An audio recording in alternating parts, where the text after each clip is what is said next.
Vacilfrutta, Adriatica, la Valle dei Sapori, un nuovo mondo alimentare. Avacil di Breda, Treviso.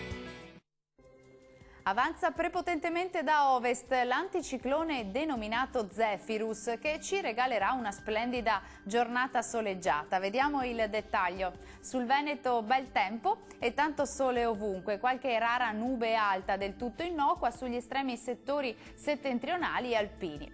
Diamo uno sguardo alle temperature. Le massime sono previste tra i 17 e i 20 gradi, minime attese tra 3 e 7 gradi circa. Che tempo farà invece sul territorio del Friuli Venezia Giulia? Anche qui avremo una splendida giornata soleggiata e stabile su tutta la regione, con cieli sereni ovunque. Diamo uno sguardo anche alle temperature. Le massime sono previste tra i 18 e i 20 gradi, minime attese tra 4 e 6 gradi circa. Concludiamo con uno sguardo alla situazione del Trentino Alto Adige. Anche qui avremo una bella giornata di sole su tutta la regione, cieli completamente sereni quasi ovunque, salvo qualche nube sparsa sui settori alpini. Temperature massime tra i 21 e i 24 gradi, minime attese tra 5 e 7 gradi.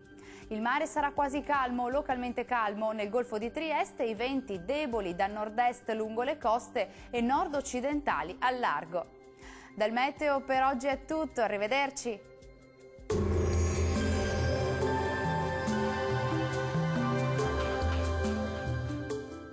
Vacilfrutta, Adriatica, la Valle dei Sapori, un nuovo mondo alimentare. Avacil di Breda, Treviso.